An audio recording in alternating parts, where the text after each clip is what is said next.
Kami persilakan Bu Linda. Terima kasih Om Fasli. Ya. Assalamualaikum warahmatullahi wabarakatuh. Salam kenal Bapak Waalaikumsalam Ibu warahmatullahi sekalian. wabarakatuh.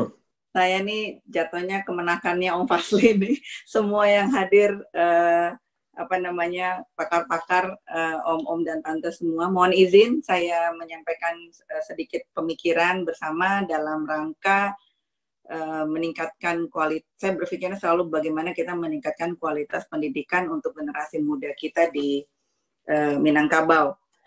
Linda mungkin lebih banyak akan sharing bagaimana konsep pendidikan di Jepang sendiri, kebetulan karena saya sudah hampir 5 tahun dinas di sini, di mana kita ketahui bersama Jepang adalah negara yang sangat maju dalam teknologi dan ekonominya tentunya juga termasuk negara yang sangat kuat. Kemudian kita ketahui bersama juga semua itu berawal dari pendidikan yang sangat baik begitu.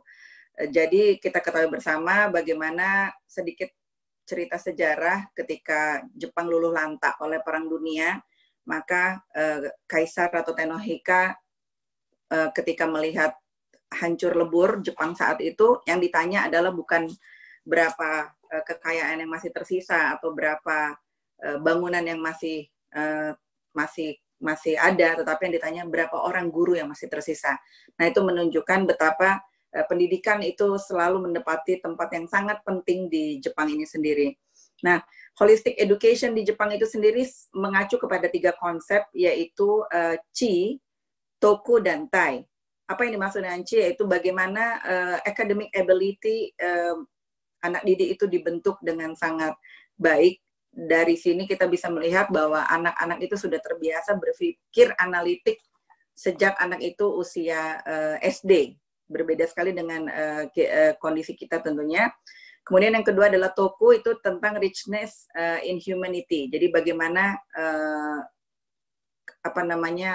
hubungan manusia itu dibangun dengan sangat baik. Sebagaimana kita ketahui, masyarakat Jepang itu masyarakat yang sangat sopan, sangat kalau di Minang itu ada rasa pareso, itu rasa pareso Minang itu rasanya di masyarakat Jepang itu juga sangat ada dan sebagainya. Dan yang ketiga adalah Tai, tentang healthy body. Nah, itu 3 konsep dasar pendidikan Jepang yang menurut aku itu juga sangat dekat sekali dengan budaya-budaya Minang. Kebetulan saya sendiri tidak besar di ranah Minang, tetapi karena ibu bapak saya juga asli orang Minang, suami juga orang Minang, sedikit enggaknya saya kalau dengar cerita mereka, ini semua kayaknya udah ada semua di konsep-konsep pendidikan yang dikembangkan di ranah Minang itu sendiri. Nah, kembali ke semuanya itu adalah bahwa di Jepang ini sangat kuat di dalam pengembangan pendidikan karakter. Jadi kita bisa melihat bagaimana ketika mereka menghadapi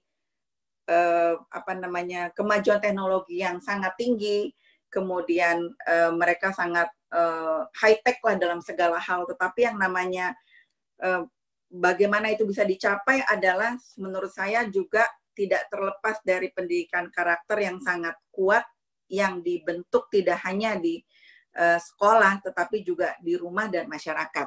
Jadi kita bisa lihat bagaimana yang namanya kejujuran, integritas tinggi, tanggung jawab, disiplin, kerja keras itu adalah hal yang menjadi budaya orang Jepang itu sendiri. Nah, dalam menghadapi COVID-19 ini misalnya contohnya, kita bisa melihat betapa pemerintah Jepang sangat tidak sulit mengatur rakyatnya. Ketika dikatakan bahwa 80% penduduk Jepang harus stay at home, hanya boleh ada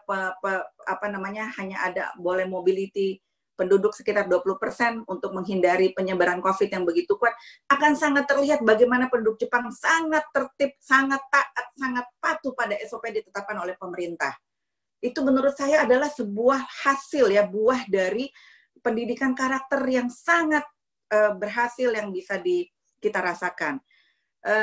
Di rumah misalnya kita bisa melihat bahwa pendidikan karakter itu juga tidak hanya lewat formal tapi juga non formal tadi saya katakan, dan pendidikan moral itu juga menjadi bagian dari seluruh kurikulum pendidikan dari semua level, mulai dari level TK, kemudian SD, SMP, SMA, bahkan sampai universitas. Kebetulan anak saya yang bungsu itu sekolah di di Epi Yuri Sumekang, bagaimana kejujuran itu menjadi sebuah hal yang coba diinternalisasikan di sekian banyak mahasiswa asing yang menjadi dominasi mahasiswa di kampus itu.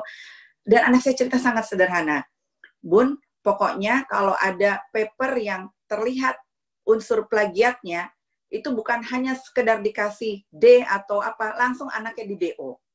Nah, itu adalah menurut saya sebuah upaya untuk bagaimana menanamkan nilai-nilai kejujuran itu kepada anak didik itu dilakukan dengan sangat luar biasa. Dan kita ketahui bersama di Jepang ini kalau seandainya ada orang yang melakukan ketidakjujuran dan ketahuan oleh masyarakat umum, itu yang disebut dengan harakiri, itu menjadi suatu hal yang biasa.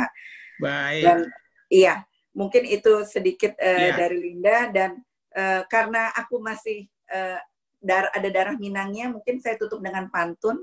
Silakan. Baju kimono, baju adik wanita Jepang, baju kurung, baju adik wanita Minang.